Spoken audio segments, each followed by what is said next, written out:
Olá, corredores, bem-vindos a mais um vídeo. Estava a falar com uma corredora e ela dizia-me que gosta muito de fazer a maratona e já fiz várias maratonas e está habituada a fazer maratonas. Só que ela tem muitos problemas de ansiedade. Fica muito nervosa, fica muito ansiosa e o facto de ela saber quais é que são os treinos que vai fazer ao longo das várias semanas, ela, ao fazer alguns treinos, já está ansiosa com os treinos que vai fazer na semana seguinte. E muitas vezes, quando vê que vai fazer um treino muito difícil daqui a 3, 4 dias ou daqui a uma semana, já começa a ficar ansiosa e acaba por os treinos que vai ter agora, neste momento, hoje, não vão correr da mesma maneira porque ela já está a poupar-se para os treinos que vai fazer daqui a uma semana ou daqui a duas, e isso cria-lhe uma ansiedade enorme. E ela, quando falou com o treinador dela, o treinador passou a fazer uma planilha em que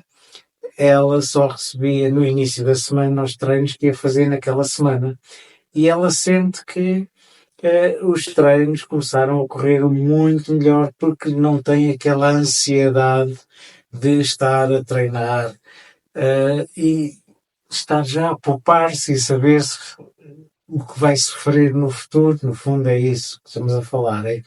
antecipar o sofrimento e então começa logo a baixar o ritmo dos treinos, começa logo com uma ansiedade muito grande que depois vai influenciar os treinos dela. E, efetivamente, eu, para alguns amigos que eu faço as planilhas, eu tenho alguns corredores para quem eu faço uma planilha mensal e para outros corredores faço a planilha semana a semana. Eu sei que existem vantagens e desvantagens, tanto num modelo como no outro, e tento adaptar esse modelo conforme o tipo de corredor que eu estou a treinar. Então, imaginemos que temos um corredor que é completamente iniciante, começou agora a treinar e que eu ainda não o conheço muito bem.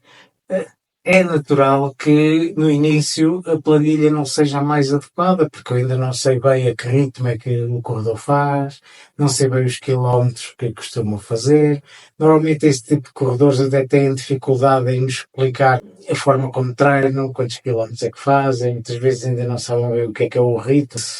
se exageram muito no início do treino e depois sofrem no final, se é ao contrário. Portanto, faço principalmente nas primeiras planilhas, eu costumo fazer quase semana a semana, ou de 2 em 2 semanas faço os treinos para essa semana ou para essas 2 semanas. E dessa forma eu começo a conhecer um pouco melhor o corredor e consigo adaptar melhor os treinos para as necessidades desse corredor. Qual é que é o problema se eu faço logo um plano para o próximo mês? Se eu não acertar no tipo de treinos que esse corredor consegue suportar, ou que sejam mais adequados para esse corredor, eu vou estar um mês em que o corredor não vai treinar bem. E depois acabo por levar muitas vezes o dobro do trabalho, porque eu vou ter que estar a adaptar, depois o corredor acha que as coisas não funcionam, e portanto acaba por depois ter-se que estar a adaptar os treinos, ou muitas vezes, que ainda é o pior, é o corredor pensa que e vê que aquela planilha não está adequada à sua condição física ou àquilo que ele necessita, pensa que o treinador não é bom e acaba por depois desistir de treinar com esse treinador, porque pensa que a planilha não foi bem feita e, portanto, não há volta a dar. Deixem de confiar no método de treino desse treinador. E, portanto, para corredores mais iniciantes, pode fazer sentido nós fazermos uma planilha que seja por período mais curto, porque até é uma forma de nós, no final daquela semana, voltarmos a falar com o corredor e perguntarmos como é que os treinos correram, como é que se está a adaptar aos treinos, quais é que são o tipo de dificuldades que está a ter, se está a ser muito fácil, se está a ser muito difícil, até porque a forma como evoluem os corredores no início é muito dispar, portanto há corredores que evoluem muito rapidamente e outros não evoluem tanto, E portanto nós temos que adaptar os treinos a esses corredores. Quando são corredores que têm já alguma experiência, já fizeram várias maratonas, já têm um conhecimento de como é que funcionam os treinos, qual é que é o objetivo de cada treino, aí até existe o interesse em nós definirmos um plano, um planeamento um pouco mais alargado. Eu não faço logo para as 16 semanas ou para as 12 semanas, conforme o tipo de plano que esteja a fazer, mas para alguns corredores faço logo o plano para os treinos do próximo mês. E dessa forma, o próprio corredor também começa a perceber, e se o corredor já tiver alguma experiência, começa a perceber qual é que é a lógica de funcionamento dos treinos, qual é que é a lógica de evolução da carga de treinos e dessa forma também ele próprio começa a ter mais conhecimento e não está às vezes tão perdido de não saber bem qual é que é o objetivo de determinado treino. Portanto, aí pode fazer sentido nós definirmos um mês, depois ajustamos os planos e os treinos para o restante, para o mês seguinte. E esse plano mais longo, de 4 semanas, aí já é menos flexível do que o próprio plano inicial, que eu estava a falar há pouco, de fazer só os treinos da próxima semana. E, portanto, há aqui a necessidade de, às vezes, haver uma certa flexibilidade que, se nós fizermos um plano maior, o corredor não tem algum receio de estar a incomodar, embora isso faça parte mesmo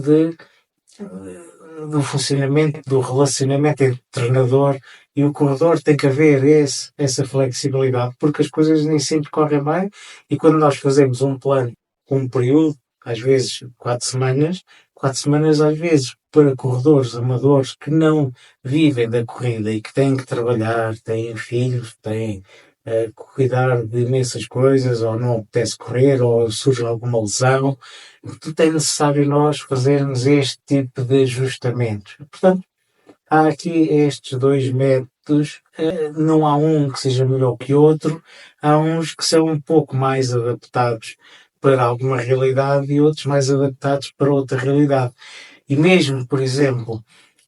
quando há corredores que já têm alguma experiência, que já têm alguns anos de corrida e já têm algum conhecimento, às vezes até prefiro fazer semana a semana, porque esses corredores muitas vezes têm provas que são muito específicas. Por exemplo, tenho uma amiga que faz provas de 100 km, eu não vou estar a fazer um plano de um mês, porque não sei se vai haver algum tipo de lesão, se vai haver algum tipo de problema que depois impeça de correr e, portanto, às vezes faço uma semana, outras vezes faço duas, depende muito um pouco da fase de treinamento em que ela esteja. E, portanto, o vídeo de hoje era este, era explicar que nós, por vezes, temos interesse em fazer planos